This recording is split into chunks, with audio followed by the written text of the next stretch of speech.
£378,000 in just 90 days. That is exactly what we did for one of our e-commerce brands. And in this video, I'm going to be bringing you through the exact framework step by step on how we did this. So let's dive into it, right? So before this partnership, like with many other e-commerce brands out there, they lacked to, I suppose, manage effectively their retention marketing strategies in-house. They mainly just relied on one email a week, a simple bog standard newsletter, and they had an insufficient flow structure as well. So what I see a lot of the time, unfortunately, with really big brands is they might have a very basic flow structure where it's just a simple welcome series, abandoned cart and abandoned checkout. And they fail to actually realize that number one, they need to be much longer. And number two, they're missing a lot of flows as well. So they were missing flows to convert new subscribers into purchasers, or at least at a very high level, to turn first-time purchasers into repeat purchasers, and then most importantly, to actually retain those repeat purchasers and to get them to come back. Because at the end of the day, that is what email marketing is there to do. It is there to obviously get those customers to come back a second, third, fourth, fifth time. Another thing that I see a lot with e-commerce brands, and this brand was no different, is they were doing absolutely no split testing. And a lot of the times in-house marketing teams might act on feeling or intuition, but generally speaking, how we work and how ideally you should work with email marketing is you work based off of data. So let the data tell you what the answer is going to be, what type of content is going to work best, what kind of offers resonate most with the audience. So that is crucially important. So look, without any A/B testing, split testing, you are essentially flying blind with your entire email marketing strategy, SMS marketing strategy. So that is crucially important. Now, the solution was quite simple, not easy. Look, it went without saying at the start of the partnership, this brand, like many other e-commerce brands out there, had a lot of untapped potential in their ecosystem. A lot of brands don't actually realize that. Now, we see this time and time again. Brands tend to think that they can manage everything in-house, and sometimes that is the case, of course. But sometimes they may have the false perception that everything is managed in-house to the best of its ability, and they don't realize the leaks that are actually lying within the funnel. As I mentioned at the start, the solution was simple, but it wasn't easy. So step one was to optimize deliverability. You should not even look at anything else until this is absolutely nailed down. It's the foundation of any email marketing strategy whatsoever. You're literally wasting your time because, again, I've mentioned this in numerous videos. You could have the best designs, the best copy, the best strategy, the best email marketer. If you don't have people opening your emails, they cannot buy from them. So that is absolutely foundational. Step two relates to the flow setup. So what we did was we built about 9 automated flows from scratch, which we tailored to each part of the customer journey. So we generally split this between pre-purchase and post-purchase.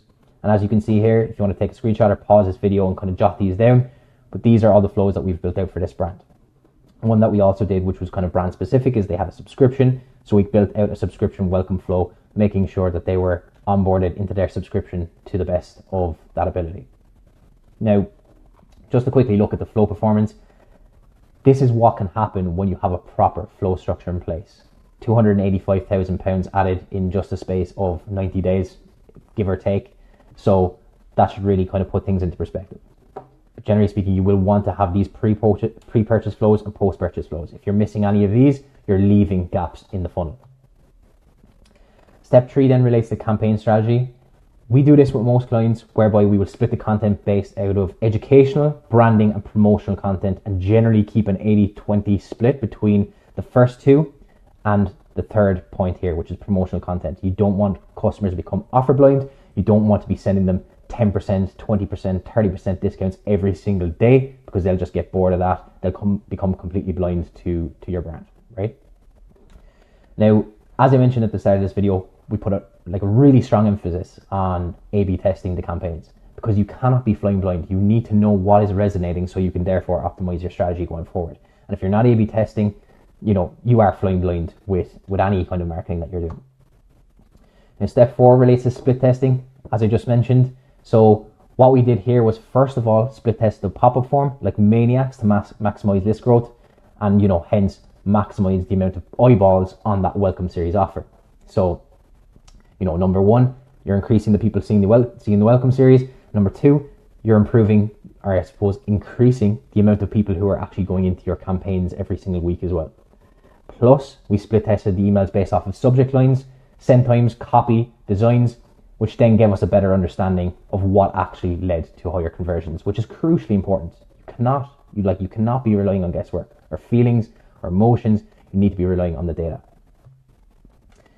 That gets me to data analysis, right? So generally speaking, what we would do in this scenario is carry out, in-depth data reports to gain an understanding of where the account needs optimization.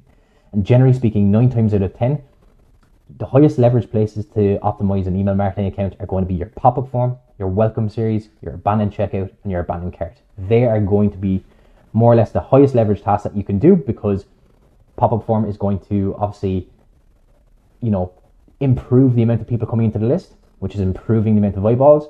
The welcome series is going to be the most opened, clicked, most bought from flow out of anything in your email marketing strategy, and the abandoned checkout and cart probably follow close second, depending on the brand.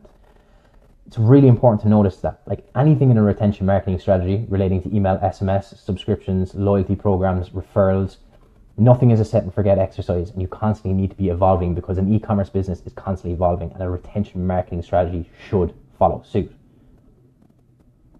So just to put things into perspective, what can actually happen when you have a proper retention marketing team dialed in, working on your systems, right? What happened for this brand is they saw a 97.5% year-over-year increase in revenue, and as I mentioned at the start, it was £378,000 extra. That's extra on top of what they were already making. 30,000 new email subscribers, a 72% increase in email conversion rate. That's what can happen when you have a proper dedicated team who know what they're doing, a team of experts who are, tried, tested, have went through this like numerous amount of times. That is what can happen. And I suppose there's a nice little graphical representation here of what this can mean once you get things dialed in for your e-commerce brand. So I think that pretty much wraps up everything. If you are running an e-commerce brand, feel free to book in a chat down below in the description.